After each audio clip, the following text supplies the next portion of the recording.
word of the Lord came unto me, saying, Son of man, when I bring the sword against the land, and the people of that land take a man, and make him their watchman, then if this watchman sees the sword coming upon the land, and he does not sound the trumpet, so that the people might be warned, then if the sword comes and takes the life of any man among them, that man shall be taken away in his iniquity.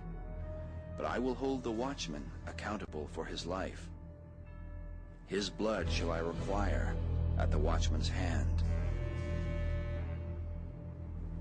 Now as for you, son of man, I have made you a watchman.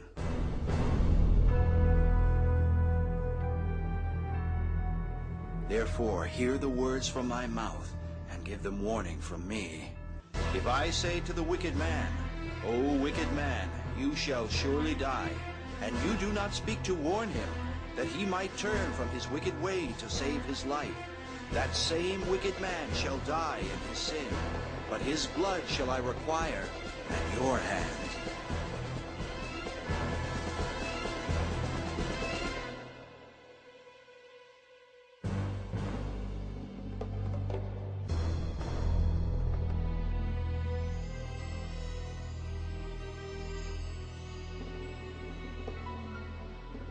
But if you warn the wicked, and he does not turn from his wickedness, he will die in his sin.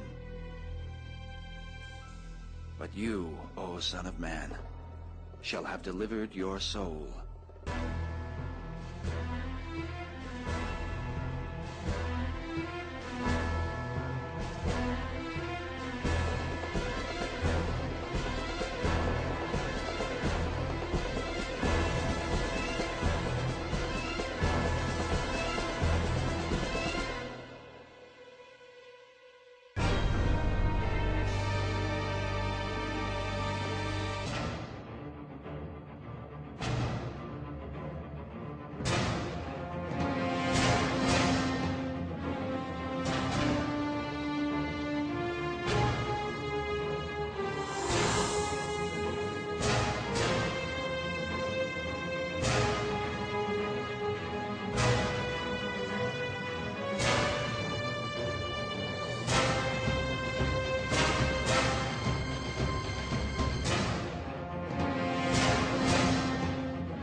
Assemble yourselves and come, all ye nations, and gather yourselves together round about. Let the nations be wakened and come up to the valley, for there will I sit to judge all nations.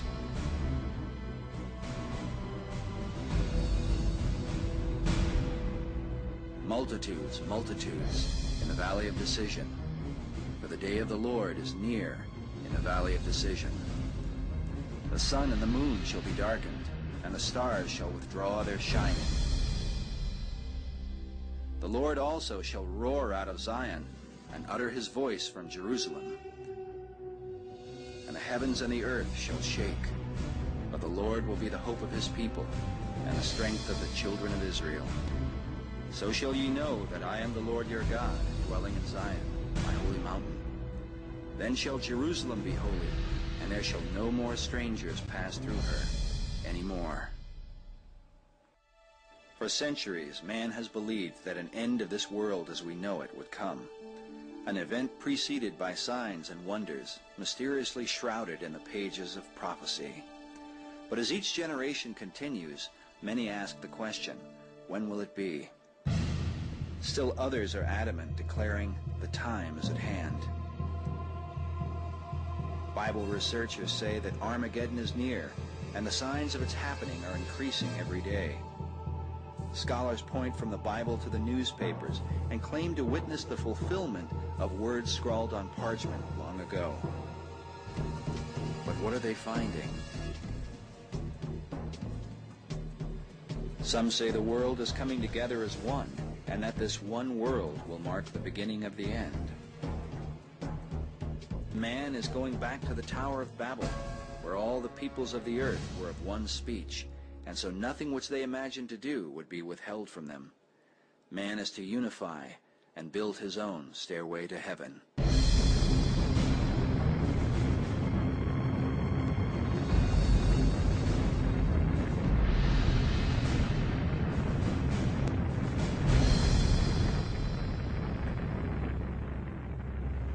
A global economy marches forward. The United Nations cry peace and campaign for world government. Meanwhile, the Pope goes forth as the supposed vicar of Christ to gather all nations into a one-world religion. Joining hands with Buddhists, Hindus, voodoo priests, and witch doctors, he tells them, "We are all praying to the same God." Can these things be setting the stage for what the Bible declared centuries ago? Well, the world, everybody has multiple good reasons for believing the Bible. You can't escape the Bible. The Bible is primarily prophecy. I think 29% of the Bible is prophecy. And most of the prophecy dealt with, has already been completed because it dealt with the first coming of Christ. Isaiah 46, 9 and 10, God says that he will use prophecy to prove his existence and to prove that the Bible is his word. The Lord says, "I am God, and there is none like me, declaring the end from the beginning, and from ancient times the things that are not yet done." He says that he will tell us what is going to happen before it happens. He will watch over history to make certain that it does, and when it happens, you cannot deny that God exists and the Bible is his word. Now that's absolutely unique. That's one of the characteristics of the Bible that demonstrates that it's not just an everyday book out there. It is supernatural because prophecy has been fulfilled to the letter. There's no book like that in the world. The Quran doesn't claim that. Buddha never claimed that. You know, you won't find it in the Bhagavad Gita, the Ramayana, the Mahabharata, the Hindu Vedas. You name any religious book in the world, the sayings of Confucius or Buddha or whoever it is,